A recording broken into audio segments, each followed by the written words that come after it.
ফিরে এলাম বিরতির পরে চ্যানেল মানে বই আড্ডা লিখাচ্ছে অনুষ্ঠানে। আজকে আমাদের সঙ্গে আছেন তরুণ কবি তিমিরকান্তি ঘোষ, যার জীবন শুরু হয়েছে বাঁকুড়ায়, কর্মসূত্রে যাকে এখন কলকাতায় থাকতে হয়। তিমির, তুমি তো নানা রকমের কাজ কারবার করেছো। হ্যাঁ, মোটামুটি আপনার এই ছবি, সিনেমা, কবিতা এই ৩ টে জগৎ হচ্ছে, ছবি মানে পেইন্টিং। এই ৩ টে জগৎ হচ্ছে আমার ভালোবাসার জায়গা।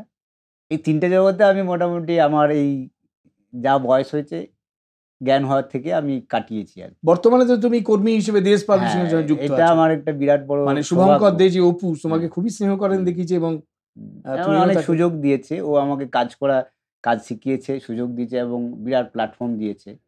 যেটা দেশ পাবলিশিং এ চাকরি না করলে হয়তো আমি পেতাম না।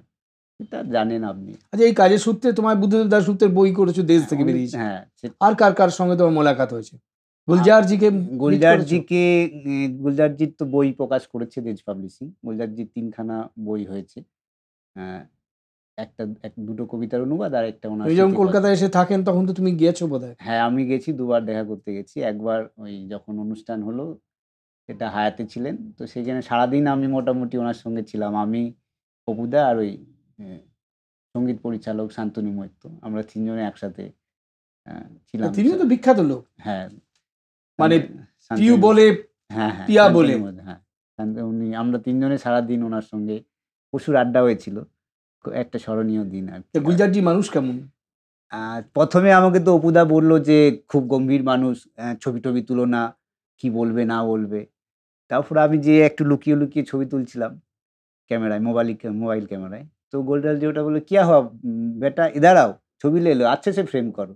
আর তারপর থেকে একবারই খুবই কাছের মানুষের মতো ব্যবহার করছিলেন। তো দূর থেকে আমরা আচ্ছা, উনি আসেন মাঝে মাঝে কলকাতায়? আসেন। এই গত বছরই তো এসেছিলেন। বেশ। আর তারপরে তো গুলজারজির। তারপরে হুম। এই দেজ পাবলিশিং এ চাকরি করার সূত্রে আমি মোটামুটি কলকাতার যত আ সব শিল্পী সাহিত্যিক আছে তাদের সৌমিত্র চট্টোপাধ্যায়কে মিট করেছো? সৌমিত্র বাবুর বাড়ি আমি গেছি। কর্মসূত্রে ওনাকে প্রুফ দিতে গেছি। প্রুফ নিয়ে এসেছি। ওনার বাড়ির বাইরে একটা ছোট ওনার পড়াশোনার ঘর ছিল। সেখানে আমরা বসতাম। সেখানে প্রুফ বুঝিয়ে দিতেন বা কি লেখাটা যাবে সেগুলো বুঝিয়ে দিতেন। আমি গেছি ওনার বাড়িও প্রায় অনেকবার গেছি। ৫-৬ বার তো তুমি হবেই। যে কবিতা লেখো তাই নিয়ে কোনো কথা হয়নি? আমি এটা একটু মানে একটু হাইডই করি। ও মানে যখন কাজের সূত্রে হ্যাঁ, যাও। হাইড করি ব্যাপারটা। খুব ঘনিষ্ঠ লোক না হলে আমি কাউকে বলি না যে কবিতা লিখি। হাইড করি আরকি। কেউ জানতে চাইলে তখন বলি আরকি। আর তরুণ মজুমদারের বইও তো দেশ থেকে আছে। তরুণবাবুর সাথে আমার পরিচয় হয়েছিল সিনেমা পাড়া দিয়ে বিখ্যাত বইটা, হ্যাঁ। তরুণবাবুর সাথে পরিচয় কিন্তু আমার অনেকদিন আগে। তরুণবাবুর আ আমি একটা লেখা পড়েছিলাম ২১ শতক পত্রিকায় সাধু সংখ্যায়। লেখাটার নাম ছিল হাইচিল। তো সেই লেখাটা পড়ে আমি এতটাই মুগ্ধ হয়েছিলাম, আমি ভেবেছিলাম এই লোকটার সঙ্গে একবার যদি দেখা করা যায়। আমি অভিনয় করার কোনো ইচ্ছে নেই বা উনাকে অ্যাসিস্ট করারও আমার কর্মবাসনা ছিল। আমার বরাবরই টার্গেট ছিল বুদ্ধদেব দাশগুপ্তকে অ্যাসিস্ট করব। কারণ উনার ঘরানাটা আমার পছন্দ। তো আমি ওই লেখাটা কিন্তু ভালো লেগেছিল আমার।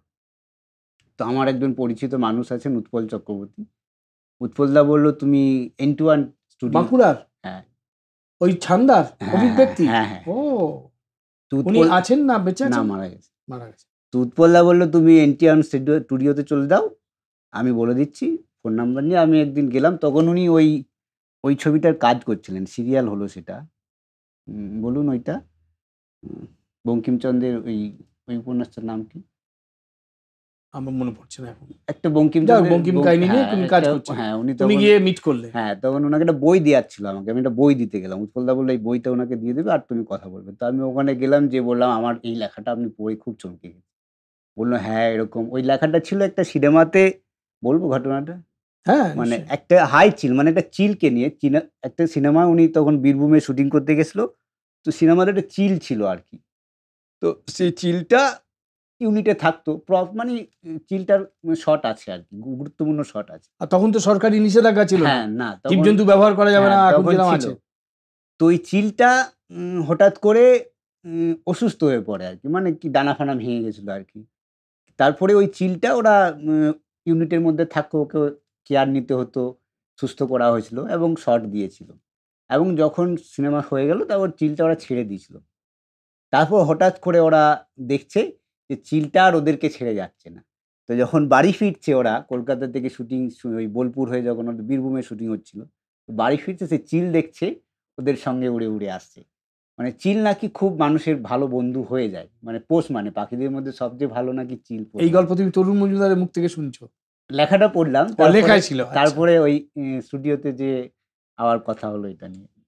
তো ওনার এই লেখাটা পড়ে আমি মুগ্ধ হয়েছিলাম। তারপরে আসছি সিনেমা পড়ার দিন।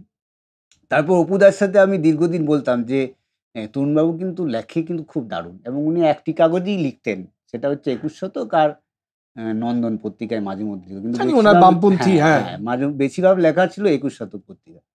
তো অপুদাকে বললাম, বলল হ্যাঁ আমাদেরকে একটা এরকম দিয়েছে বই, সেটা তখন বেরোলো বাতিল চিত্রনাট্য বলে বইটা।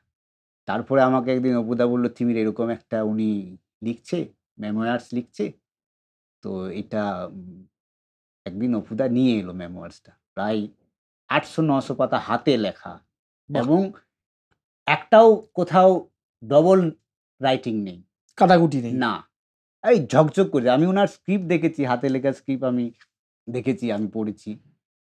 কিন্তু ওই পাণ্ডুলিপি ৮০০ পাতা একটা ম্যানুস্ক্রিপ্ট, যেখানে ডবল রাইটিং নেই। মানে কতটা সিরিয়াসলি লিখেন। মানে কোথাও বানানকেও কাটা নেই, বানানও ভুল নেই। এত মানে যে বানান কেটে হয় না আমাদের লিখতে, লিখতে, সেটাও নেই ৮০০ পাতার মধ্যে। তারপর বলল, "তিমির এটা", আমরা কম্পোজে দিলাম।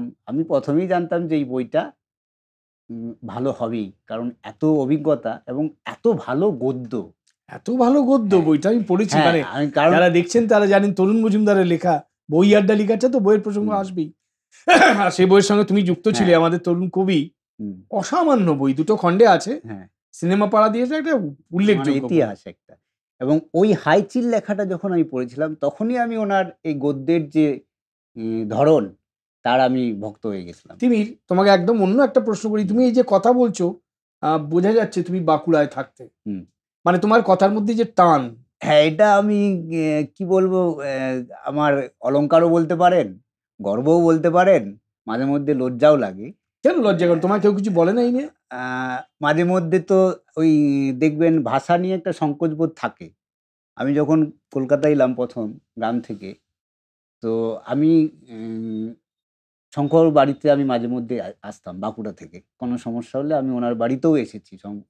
একটা রবীন্দ্রনাথের কবিতা আছে না? ওই আ সেটা একটা ছন্দের আমাদের কনফিউশন হচ্ছিল যে এটা কি ছন্দে লেখা?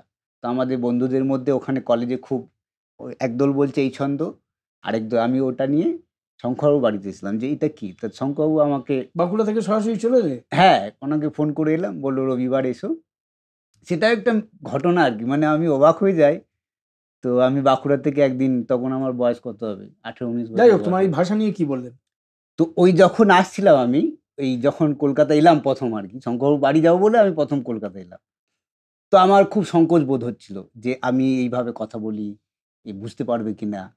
তো এই সংকোচ বোধেই আমি উনার বাড়িতে পৌঁছে গেলাম, এবং আমি যেয়ে বললাম, যেভাবে আমি কথা বলি যে ওই বাঁকুড়ার যে ভাষার যে টান, সেই টানেই আমি কথা বললাম, এবং উনি দেখে বুঝতে পেরেছেন যে আমি এরকম একটা প্রত্যন্ত জায়গা থেকে এসেছি। প্রত্যন্ত জায়গা মানে ভারতবর্ষের ৫ টি দরিদ্রতম জেলার একটি হচ্ছে বাঁকুড়া।